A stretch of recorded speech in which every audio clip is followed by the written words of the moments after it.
Ginagantimpalaan namin ang katamaran at tinawag naming pagkalinga sa kapwa. Hinayaan namin na pagtayuan ng bahay ng di aming pag-aari at tinawag naming mga botante at informal dwellers. Pinatay namin ang sanggol sa sinapupunan at tinawag naming karapatan ng kababaihan. Pinatay at linigpit namin ang mga kriminal at tinawag naming hustisya. Hinikayat na magkahiwa-hiwalay at mawasak ang pamilya at tinawag naming mga bagong bayani. Hinayaan na lang na umasa sa paghihirap ng iba at tinawag naming pasalubong. Hinayaan na walang disiplina at walang modo ang mga kabataan at tinawag naming makabagong pagpapalaki sa mga anak.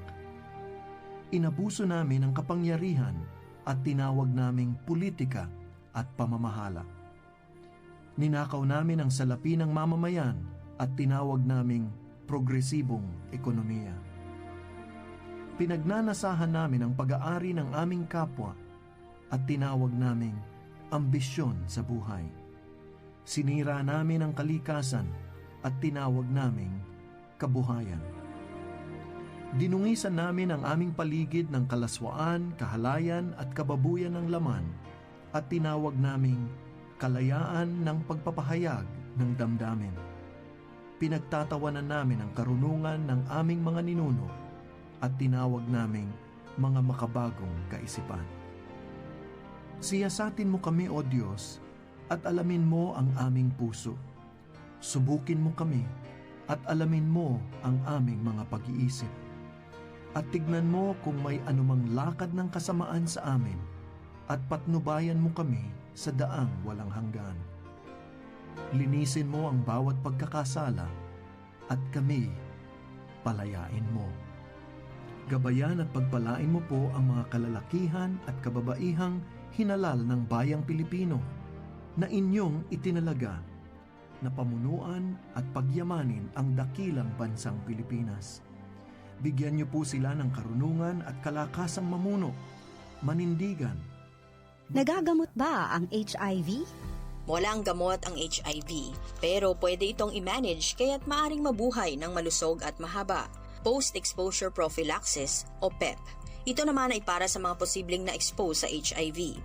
Ang post-exposure prophylaxis ay isang paraan ng short course ng HIV medication. Ginagawa ito within 72 hours or 3 days matapos ang exposure sa virus. Kung ikaw ay prescribed ng PEP, kailangan mo ng medication araw-araw sa loob ng 28 days. Matapos ang 4 to 6 weeks, kailangan nang magpa-test for HIV. Ang PEP ay hindi advisable na gamitin ng regular ng mga taong laging exposed sa HIV. Agad na magtungo sa pinakamalapit na healthcare provider para sa iyong kondisyon. Ang paalaalang ito ay hatid sa inyo ng Department of Health at ng Far East Broadcasting Company, Philippines. 1116 DXAS, your community radio. Kasama sa araw-araw, kakwentuhan, kaagapay, kaibigan, kabarangay. Ito ang radyo mo. 1116 DXAS, your community radio. 1116 DXAS, your community.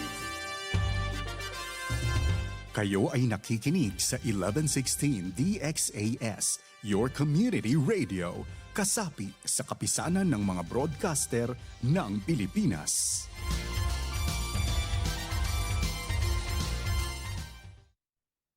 Ang tamang oras, ganap ng 6:01 ng umaga sa buong Pilipinas. May harding mapananalanginan, doon si Jesus naghihintay. O kay inam ng panalangin ng harding, doon kay gandang manalangin.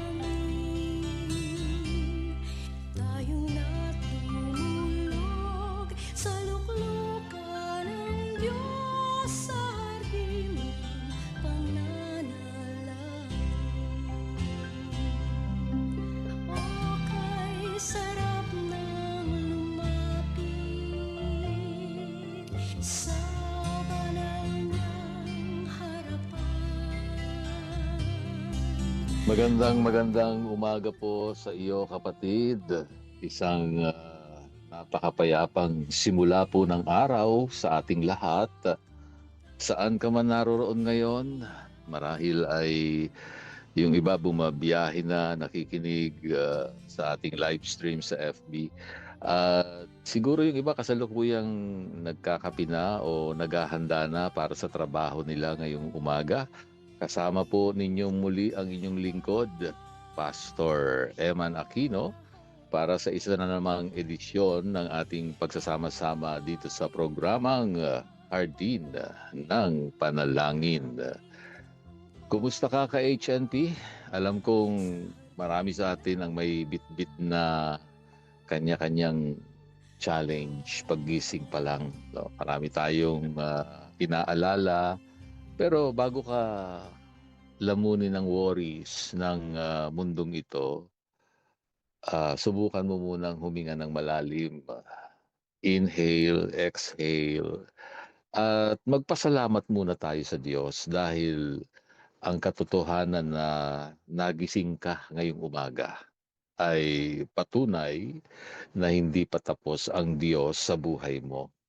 Kaya naman po, laging itanim sa puso at tandaan na every gising is a blessing.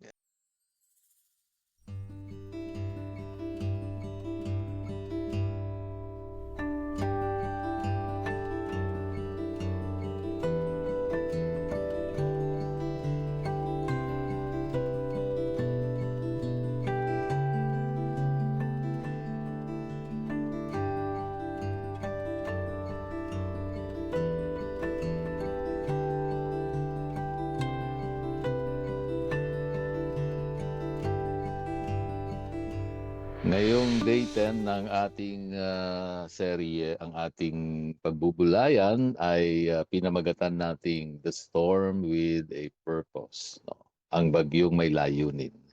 At ang ating teksto sa kasulatan ay matatagpuan sa Genesis chapter 50 verse 20. Aklat ng Genesis kapitulo 50 hanggang talatang 20. Kung saan sinabi po ni Jose sa kanyang mga kapatid ang ganito, "Binabalak ninyo akong gawan ng masama, ngunit binalak ng Diyos na magbunga ito ng mabuti para maligtas ang maraming buhay tulad ng nangyayari ngayon."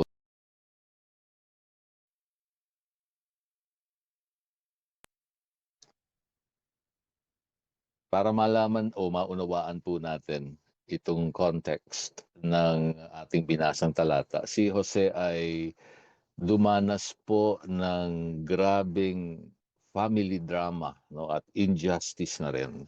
Ikinulong siya sa balon, ibinenta ang sarili niyang mga kapatid bilang alipin, dinala po siya sa Ehipto at nakulong siya ng walang kasalanan. In short, yung buhay niya ay para bang tinamaan ng isang napakalakas na bagyo na talaga namang hindi lang isang beses, kundi sunod-sunod for over 13 years. No? Uh, Maikukumpara ko nga sa super typhoon, no? Yung mga naranasan ni Jose o ni Joseph. Pero nung namatay, yung tatay nilang si Jacob, natakot yung mga kapatid niya. No? Akala nila maghihiganti na si Jose dahil siya na ang prime minister ng Ehipto nung panahong yon. Ngunit sa halip na puot, grace, ang hinarap ni Jose sa kanila. Sa halip na siya'y magalit, pagpapatawad ang ibinigay niya. So itong talatang ito ay sinabi ni Joseph, no, doon sa kasagsagan ng kaniyang tagumpay sa buhay at sa pagbabalik niya doon sa napakasakit na karanasan niya sa nakaraan.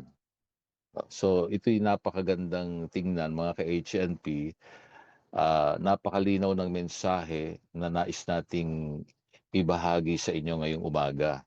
Kung ano ang gustong gamitin ng kaaway para sirain ka, gagamitin ng Diyos para sa ikabubuti mo at ng mas marami pa, hindi lamang ikaw ang makikinabang. So pwede nating pagbulay-bulayan ito ngayong umaga. Alam nyo, minsan kapag nasa gitna tayo ng matinding unos ng buhay o sasabihin nating paglalarawan lamang yung salitang bagyo sa buhay, ano ba yung mga bagyo na yan?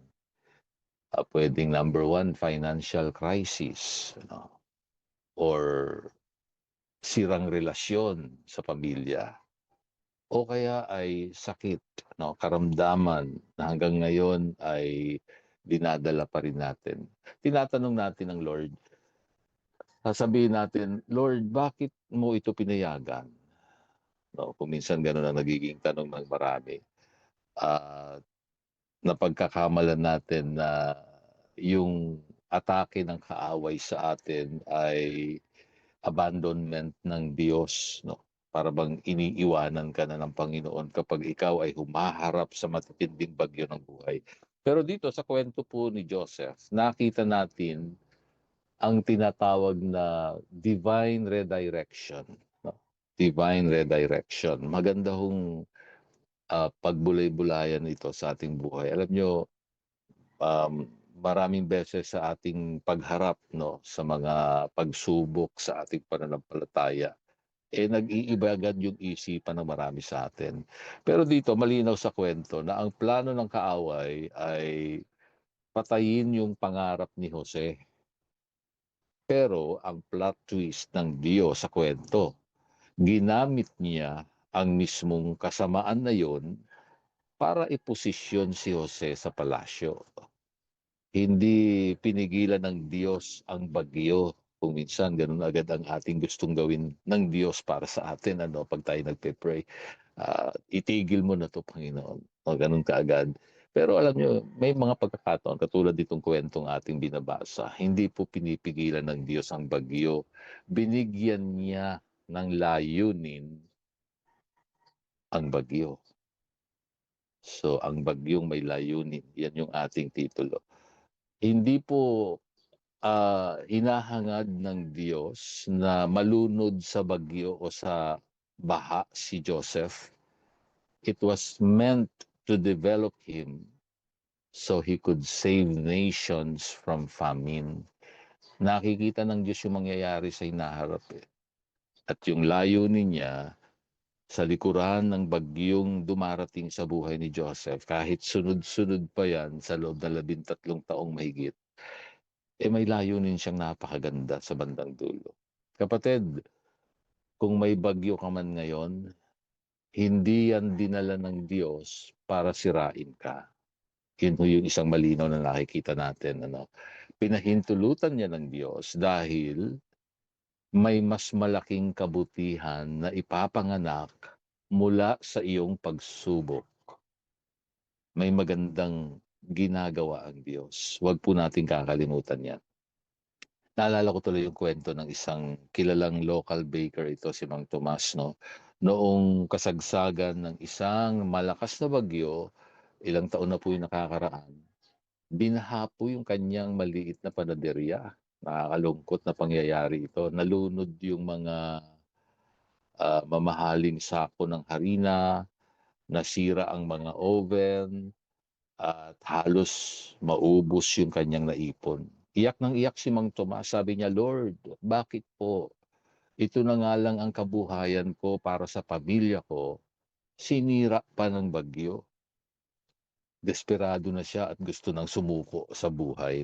Habang naglilinis siya ng putik sa kalsada, nakita niya ang mga kapitbahay niyang gutom na gutom at walang makain dahil sarado ang mga palengke.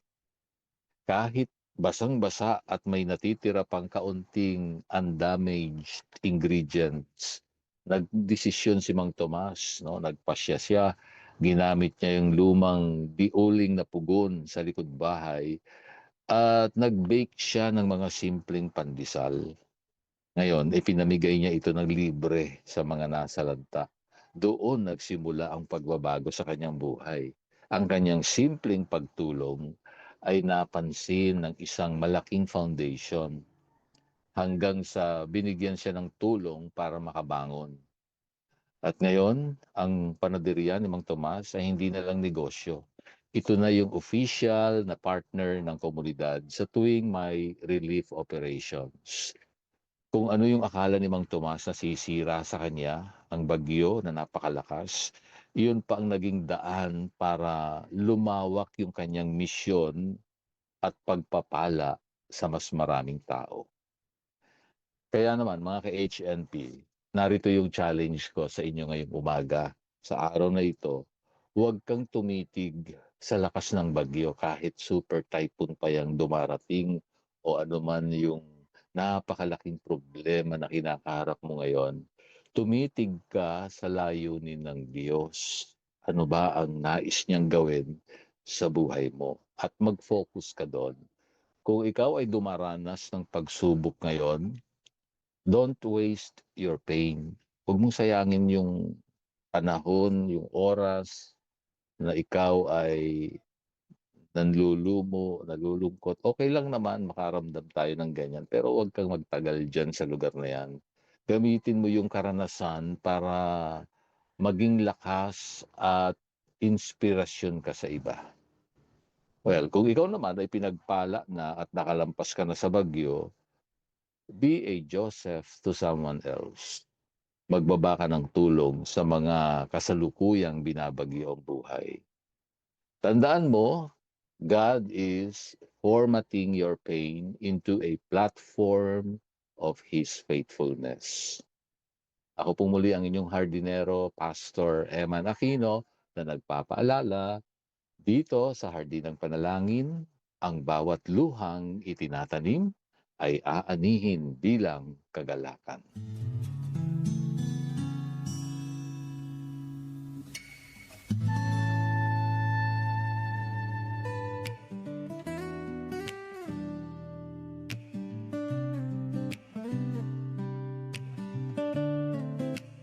Sa simula pa lang, hindi ako karapat-dapat, pero pinili mo akong pagtiwalaan. O Diyos, sa mga gawain mo, ako'y ginamit. Sa paglilingkod ko, katapatan mo'y nakita. Sa pagmamahal mo, ako'y tinubos. Sa biyaya mo, ako'y tinawag. Sa pag-ibig mo, ako'y tinanggap. At patuloy akong maglilingkod sa'yo.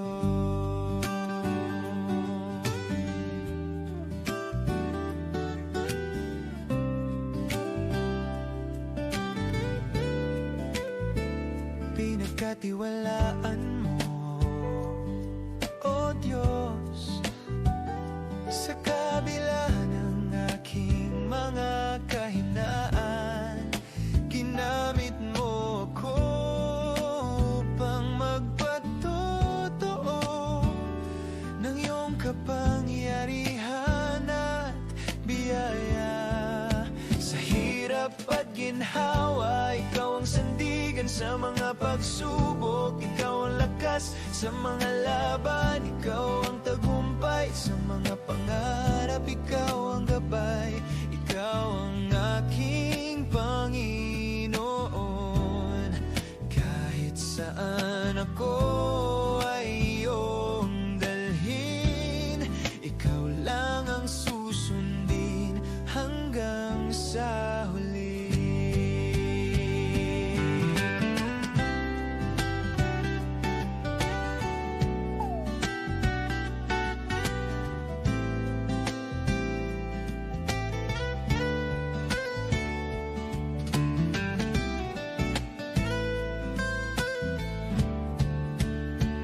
Sa pagmamahal mo, ako'y tinubos. Sa biyaya mo, ako'y tinawag. Sa pag-ibig mo, ako'y tinanggap. At patuloy akong maglilingkod. Sa pagmamahal mo, ikaw ang sandigan sa mga pagsubok. Ikaw ang lakas lakas sa mga laban, ikaw ang tagumpay sa mga pangarap, ikaw ang gabay.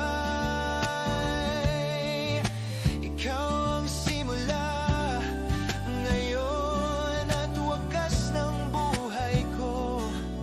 Ikaw at ikaw lang, O Diyos, ako ay sa'yo.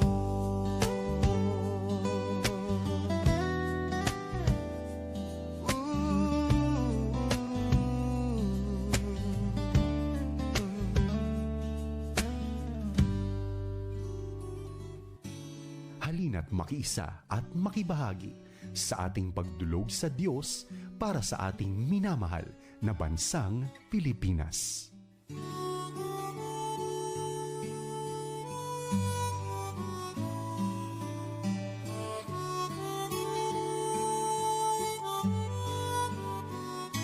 Tayo po ay sama-samang manalangin sa mga oras na ito.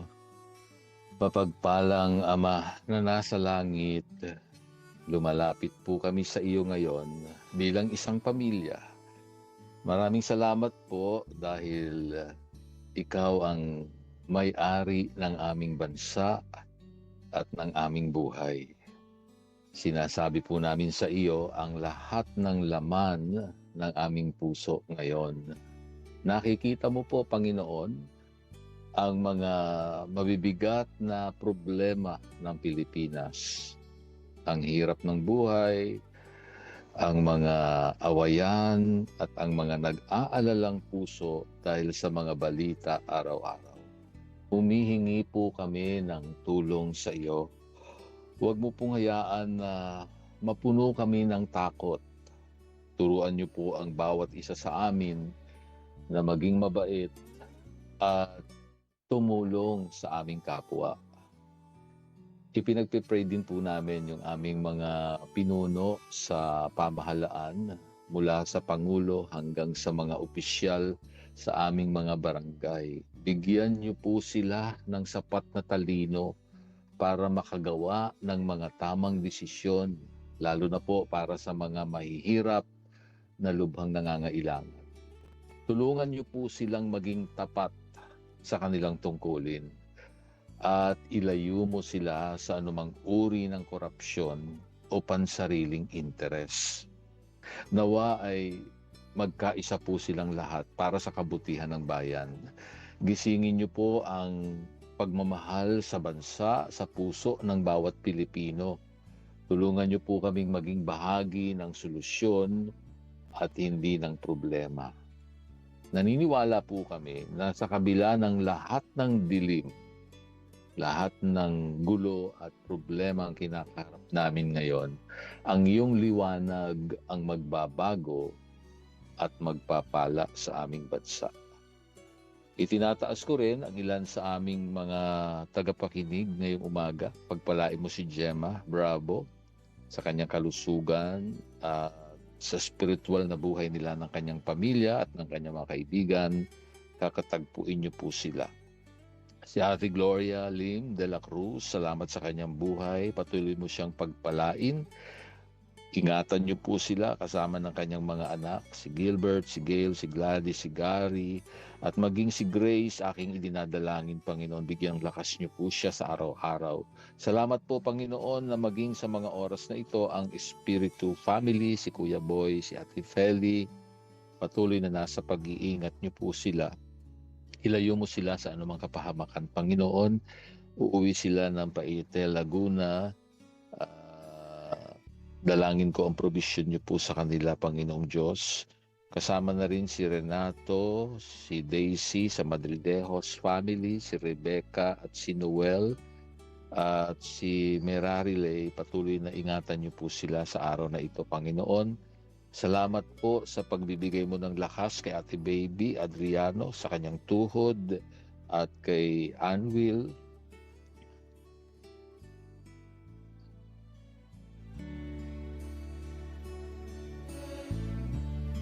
Kasama na rin si Margox, Jade Lakinday. Dalangin kong patuloy mo silang pagpalain ngayong umaga at itinataas ko rin ang Morelos family, si Kuya Danny at si Teresa. Patuloy mo silang pagpalain ng kagalingan at ingatan nyo, katagpuin nyo sila sa lahat ng kanilang mga pangangailangan sa iba't ibang aspeto ng kanilang buhay. Ganon din, Ama, aking tinataas si Kuya Ador, pagpalain mo po siya ng kalakasan at kagalingan, Panginoon. At si Arthur Buendia, pagpalain nyo rin po siya sa umagang ito. Kasama na rin, itinataas ko si Glenda Espiritu sa kanyang scoliosis sa thyroid. At si Merari sa kanyang PCOS, si Mark Shatika, si Jerry, may uric acid, at si Norly, Kuya Boy sa constipation. Salamat, Panginoon, ikaw ang Diyos sa kanilang buhay. Nawa po'y makatagpo kanila sa mga oras na ito ang lakas, kagalingan iyong ipagkaloob. At kasama na rin si Bongbong Saldea, si Irene Rivera, si Brian Saldea, at si JP Saldea.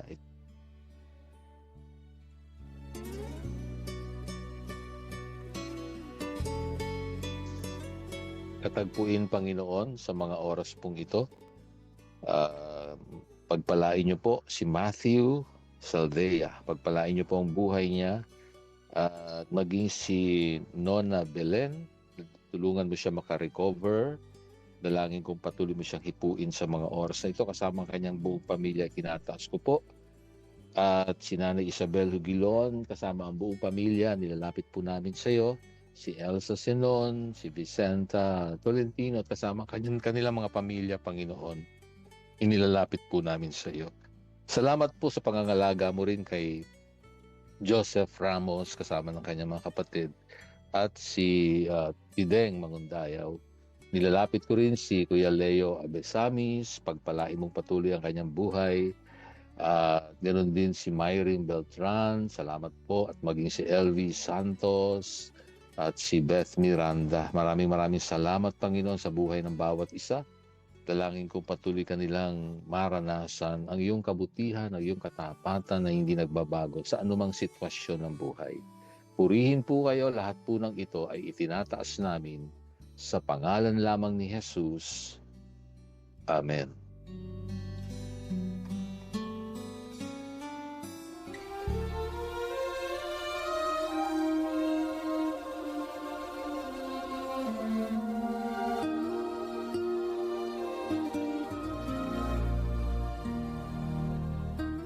Kagalakan ko po ang maging lingkod ng Diyos sa inyong buhay dito pa rin sa Himpilang 1116 DXAS, your community radio.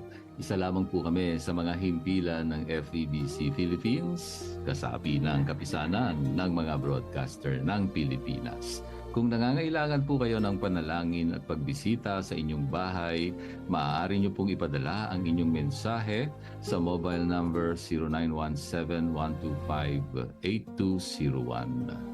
Hanggang sa susunod pong muli sa parehong oras at himpilan pa rin, maraming salamat sa inyong pakikinig at maraming salamat kay Rolando Alfonso at Romel Paulino na umaalalay sa atin sa bawat umaga. Ako po ang inyong hardinero, Pastor Eman Aquino. Paalala po muli, sa lahat ng ating ginagawa, luwalhatiin natin ang Diyos.